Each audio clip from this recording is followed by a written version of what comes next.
Hi guys, so in this next video we're going to talk about buffer systems and we're going to talk about indicators.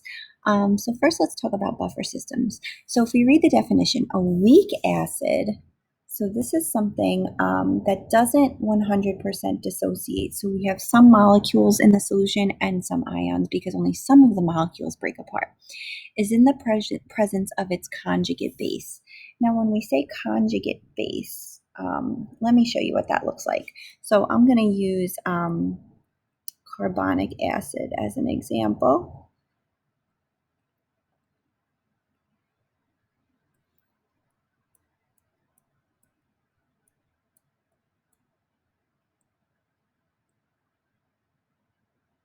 Okay, so conjugate base, when we think of the Bronsted-Lowry definition, a base is something that can accept hydrogen ions. So going forward, this acid breaks apart into ions. This HCO3 minus ion has the ability to regain another hydrogen ion. It's able to accept. So if this is the acid, this would be the conjugate base on the other side of the arrow. So what happens when you have this going on inside of a solution, the solution can withstand a major fluctuation in pH when a strong acid or a strong base is added, meaning that if I have a solution with a certain pH and I add an acid to that solution, we would expect the pH to go down because you're adding more hydrogen ions, but instead a reaction occurs and the solution is able to keep its pH approximately the same. Same thing if I'm adding a base. You would think, okay, well, if I'm adding hydroxide ions to a solution, the pH of that solution is going to increase. It's going to become more basic, but because of a side reaction that occurs, the pH is actually able to stay the same because of this buffer system that is present. You can break the system if you add a crazy amount of acid or base. These little side reactions will not be able to help maintain your pH. We're talking about just like a little bit being added. So basically, it kind of goes back to Le Chatelier's principle. So if I add more acid to the system, that's going to shift my equilibrium to the left. So those hydrogen ions are going to actually go down because as I shift to the left, I'm making more H2CO3 molecules. Okay. And the same thing's going to happen if I add hydroxide to the system, a base. That's going to shift my equilibrium to the right, and I will make more hydrogen ions. That's going to balance out the hydroxide increase and keep my pH neutral. So this goes on. This goes on inside of our bodies. Certain things need certain pHs. This goes on inside of lakes and water. Think about absorbing CO2 from the atmosphere. Instead of turning super acidic, we're able to maintain a normal pH. So that's just something cool that exists. The main part of this video is talking about indicators. And indicators are things that you can add to a solution, and those things change color. And the color change indicates a pH range of some sort. At this point, we know that for litmus paper, if you're red, you're an acid. If you're blue, you're a base. But it's actually a little bit more, we need to know a little bit more about that. So this is table M. This is given to you on the chemistry regents, and you guys will be able to use this chart as well. And it lists a whole bunch of different indicators and what colors they're able to change to and what kind of pH ranges those colors are associated with. So let's look at methyl orange to begin with.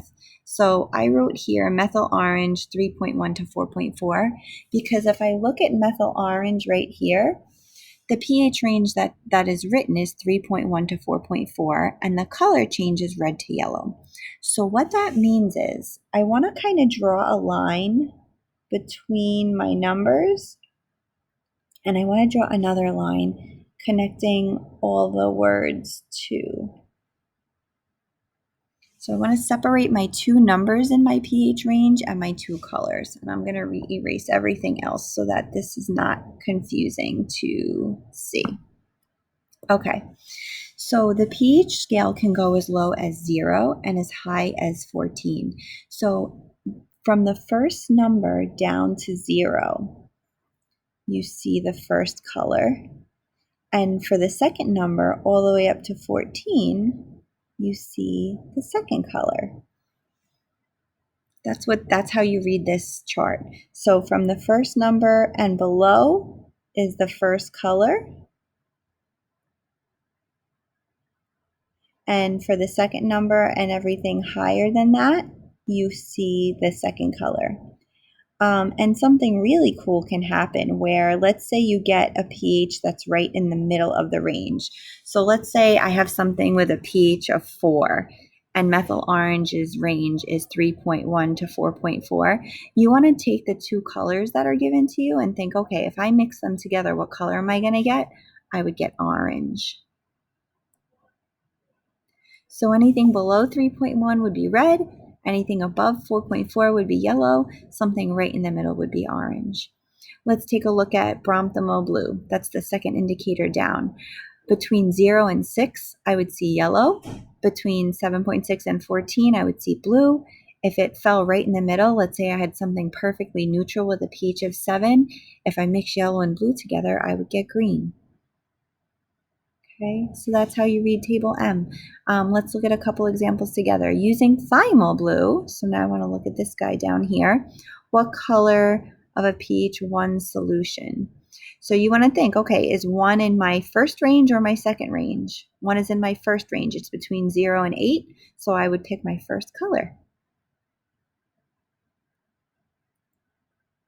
Okay, I'm going to have you guys try the next one. All right, third one, using litmus, what is the color of pH of 9.5? So litmus means I'm looking at this one. 9.5, is that in my first range or my second range? It's in my second range between 8.3 and 14. So my second range goes with my second color, and my litmus would turn blue. Okay. Now, number 4 is kind of a tricky one, and we're going to do a lab tomorrow or the next day where I show you, we do a lot more of these. So they're saying Bromkressel green turns blue. So let's look at Bromkressel green. Blue is the second color, which means my pH is somewhere in my higher range, somewhere between 5.4 and 14. Now, that range is kind of big.